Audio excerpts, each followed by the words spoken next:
안녕하세요. 저는 영국에서의 데이터 사이언스 석사 졸업 전후를 이야기하고 싶은 유나입니다.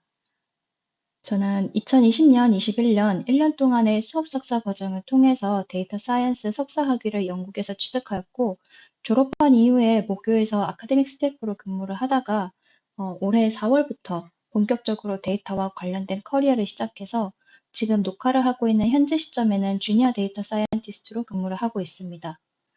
제가 오늘 할 수 있는 이야기들은 데이터 사이언스라는 그 전공적 특성으로 인해서 제가 기술 커리어 개발을 어떻게 해야 했는지, 특히 어떤 면들을 석사 전후 중심적으로 다루었는지에 대한 내용입니다.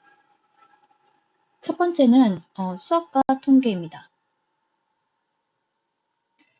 저도 처음 커리어를 준비하면서 특히 데이터 사이언티스트 석사 입학을 하기 위해서 수학 통계를 얼마나 잘해야 되는지 하는 질문을 가지고 있었는데요. 거기에 대한 답으로 어느 정도 정리해둔 내용이고, 이 리스트의 기준은 최소 석사 입학하기 전 최대 석사 1학기 통과를 하기 위한 목표입니다. 이 내용이 수학은 사실 고등학교에서 수학 원투 미적분 확률 통계 기하 그리고 행렬이 들어가는 인공지능 수학까지를 모두 할 줄 아셔야 된다고 생각을 하면 되고, 어떻게 보면 고등학교 정도의 수학을 고등학교 교육과정 정도의 수학을 할 줄 아셔야 된다고 생각을 하고, 통계는 여기 있는 정도 리스트를 할 줄 아시면 되겠습니다. 이것을 배울 수 있는 학습 매체들은 굉장히 다양하게 있습니다. 한국에서 굳이 꼭 정규 과정을 진학하지 않으셨다고 하더라도, 어, 그리고 전과하는 경우에도 특히 연구 석사 준비하는 과정에서 방통대라든지 국비 지원 교육 같은 것들을 통해서 수학이나 통계에 대한 그 교육을 받고 오시는 분들이 굉장히 많더라고요. 아무래도 이제 우리말로 좀 기본을 더 정교하게 쌓을 수 있어서 그렇게 선택을 많이 하는 것 같습니다. 그렇지만 유학의 특성상 어쨌든 여기 이 리스트에 있는 것들을 영어로 변환을 해야 할 필요가 있고, 아무래도 나의 지식을 좀 영어로 변환하고 영어로 된 것을 또 읽어드리고 이런 능력 또한 또 중요하기 마련이라서요. 그래서 개인적으로는 이렇게 영어로 된 지식들을 이해를 하려고 했을 때 도움을 많이 받았던 게 칸 아카데미하고 여기 제가 리스트해 놓은 유튜브 채널들입니다. 여기에서 도움을 굉장히 많이 받았던 것 같습니다. 학교마다 좀 다를 수는 있겠습니다만 이 정도 이제 사전 지식이 있다는 가정하에서 수업 석사 과정에서는 각종 이제 분석 모델링 기법 같은 것들을 배울 수 있습니다. 이 교과서 중에서 특히 영국에서는 이 비숍 교수님의 책이 이분이 영국 출신이셔서 그런지는 몰라도 이 분의 교과서가 굉장히 보편적으로 저희 학교뿐만 아니라 다른 학교 그 데이터 사이언스 과정에서도 많이 사용이 되는 것을 보았습니다.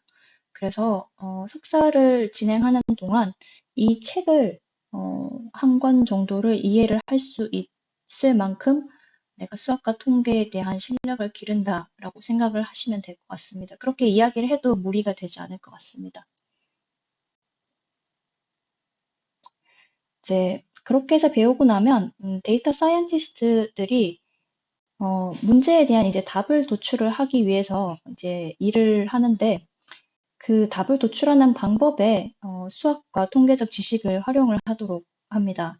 예를 들면 그 데이터의 특성에 따라서 저희는 뭐 시뮬레이션 모델을 이용을 하는 이런 모델을 사용한다든지, 아니면 뭐 통계적 모델을 사용하는 뭐 널 하이포테시스 테스팅 모델을 사용을 한다든지, 머신러닝의 경우에 뭐 리그레션 모델, 클래시피케이션 이런 것들을 이제 활용을 한다든지, 다양한 모델들을 활용을 해서 데이터 사이언티스트들이 이제 모델링을 하게 되는데요. 그래서 예를 들자면 이제 시뮬레이션을 중심으로 할 때는 뭐 몬테카를로 법칙을 알아야 되고, 뭐 하이포테시스 테스팅을 할 때는 내가 그 관련된 뭐 통계 이론들을 당연히 알아야 되고, 뭐 리그레션 모델은 뭐 다항식 계산, 그리고 뭐 행렬 매트릭스 연산 같은 것들을 이제 해야지 컴퓨팅 기법으로 전환을 할 수가 있으니까요.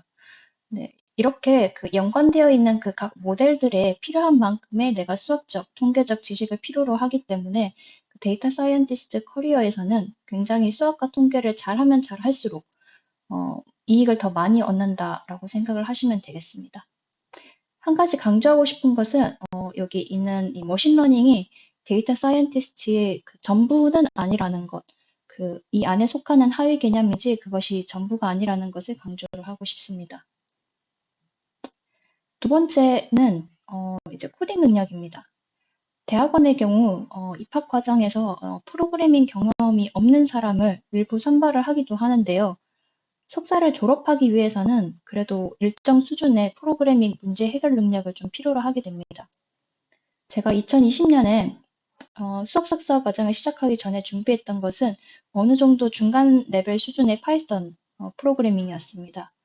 저는 R 프로그램이나 C++도 기초 신텍스를 읽는 것 정도는 가능했었습니다.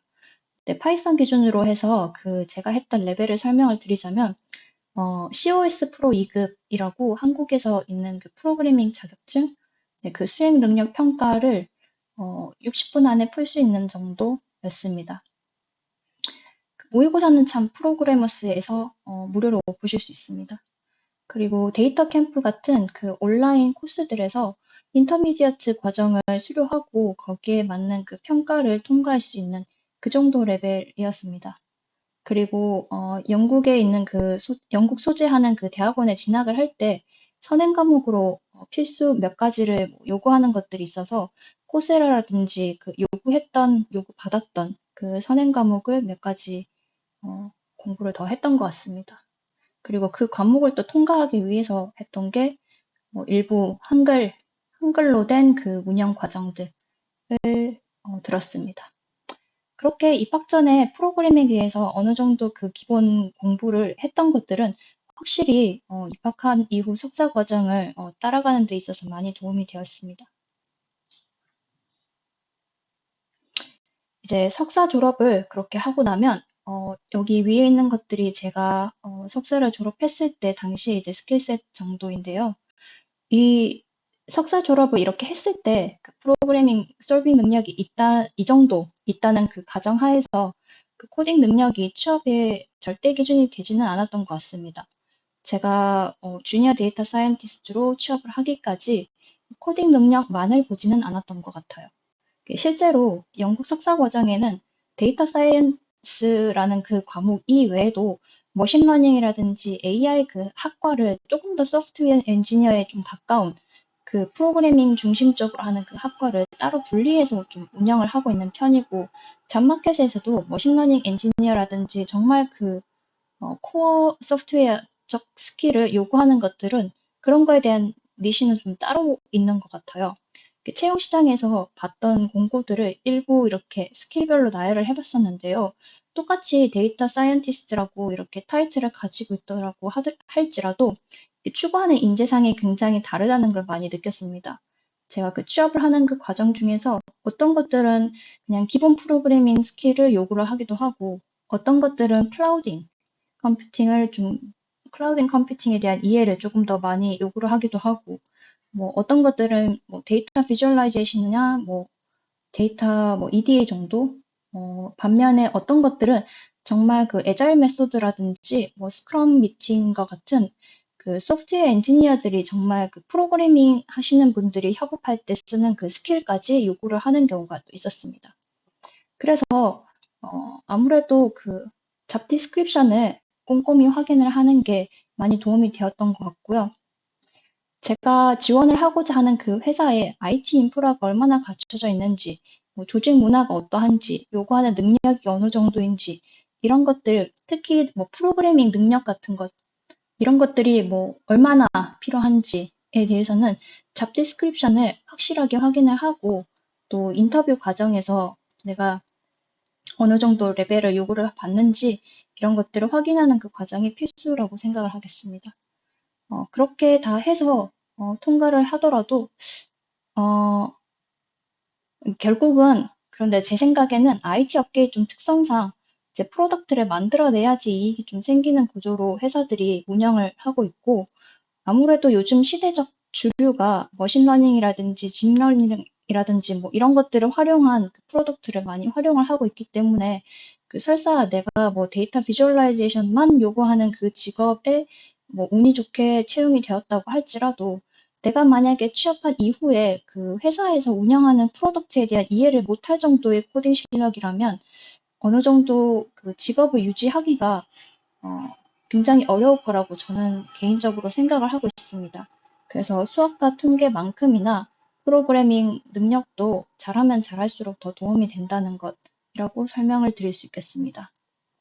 네, 여기까지 영국에서의 데이터 사이언스 석사 졸업 전후 기술 커리어 개발 과정에 대한 저희 이야기를 마치도록 하겠습니다.